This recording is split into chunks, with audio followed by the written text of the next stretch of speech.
Good morning, and welcome to another segment of the Werff Report for March 12th. Keep America vigilant. 25. The jig is up.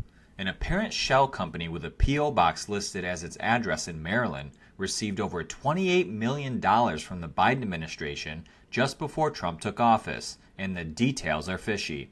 A single individual who was involved in the Las Vegas shooting and then suspiciously became a law enforcement chief overseeing the fire in Hawaii has been named as a co-defendant in the Diddy sexual assault federal case and was a security guard for Diddy who apparently pretended to be a police officer when a rape victim escaped to find help.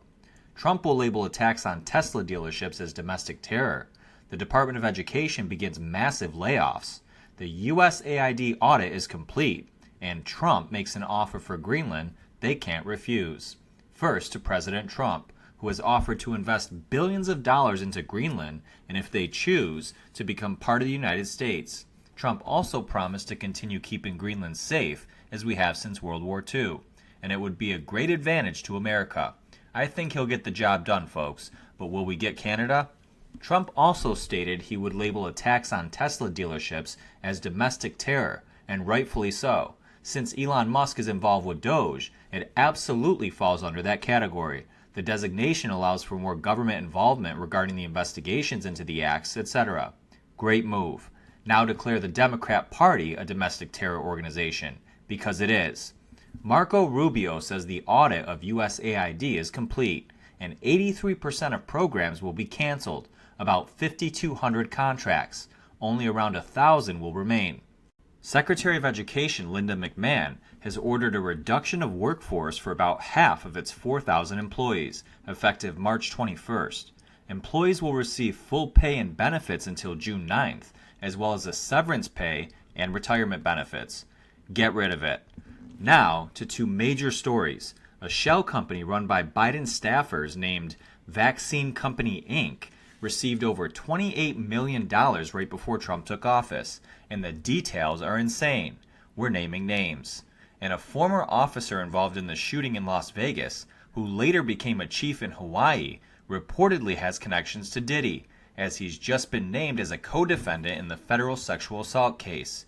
He also was a security guard for Diddy and allegedly pretended to be a cop when a young girl escaped after being raped. You are not going to believe this, folks. This story is big. Vaccine Company Inc. is registered to a P.O. box in Maryland and run by two former Biden staffers, yet somehow it managed to receive over $28 million from the NIH's newly created division under Biden. The company appears to be a shell company used to funnel money, and shortly before receiving this money, Sonia Bernstein, a Biden COVID response staffer and HHS official, became an executive of it in record time. Calls are mounting for an investigation into this apparent Democrat slush fund, of which there are very many. Now, to a massive story. In 2018, John Pelletier was hired as a security guard for Sean Diddy Combs. Fast forward, he was a captain of the Las Vegas Metropolitan Police Department involved in the controversial investigation into the Route 91 shooting that left 59 dead and over 500 injured. He then moved to Maui and was named police chief in December of 2021. On August 8, 2023, a fire killed 102 people. Another investigation shrouded in controversy and allegations of mismanagement, which is likely what Democrats typically do to cover something up. They abuse discretion and intentionally mismanage investigations while acting like they're not, or that any mistakes were just an oversight, but in actuality, it's willful.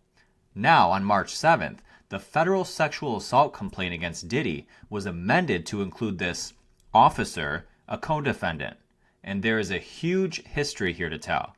Pelletier was a security guard for Diddy in 2018, when an alleged victim says she was gang raped by Diddy and others after Diddy threatened to cut her face open and give her a grisly smile for saying he was involved with Tupac's murder. As punishment, they raped her, and she only escaped by slashing Diddy with a knife in the abdomen. She ran to a neighbor's house who allegedly called police. The lawsuit then states that a man dressed as a Contra Costa sheriff showed up at the home. However, Parham, the victim, claims that it was actually John Pelletier dressed as a law enforcement officer. As Parham told him that she was violently gang raped by Combs and others, he told her that the police had received several noise complaints and that she needed to find a way to get home. According to the complaint, Pelletier handed the neighbor what appeared to be an envelope that Parham believed was full of cash. The neighbor went inside their home and then quickly returned empty-handed. But that's not all. A mother and son claimed that Pelletier had taken them at gunpoint from their Las Vegas homes and instructed them to get into a black SUV regarding extraditing plaintiffs for warrants to California. When they asked to see the warrant, Pelletier threatened to shoot them if they continued to protest. They allegedly ended up where the victim was raped, where the son was prompted to participate, and the mother was reportedly assaulted as well. When they escaped, they fled to a neighbor who refused to call for help. Was it the same neighbor? Did he have an arrangement with Diddy? According to the complaint, the two hid until law enforcement responded. However, Pelletier intercepted the police and told them there was an ongoing federal investigation into drug trafficking taking place. Pelletier told the police that the plaintiffs were suspects in the investigation and that they were homeless. This is how corruption works, folks, and for some reason the deep state loves this guy. I don't believe it's a coincidence that all of these events just happen to follow one man around. I believe he is a known friend to the deep state and for some reason is very useful to them. He's on the inside and likely well known by the corrupt organization running this country in the shadows. It's all coming to light. Thanks for watching, America, and please like and share this video, and if you can, click the donate button at the top right corner of our website to donate any amount you like to support our program. We truly need your help and we can't do this without you. We appreciate your support and we love you all. This has been another segment of the Werff Report for March 12th. Keeping you vigilant, America, 2025. God bless you all. God bless President Trump, and God bless America.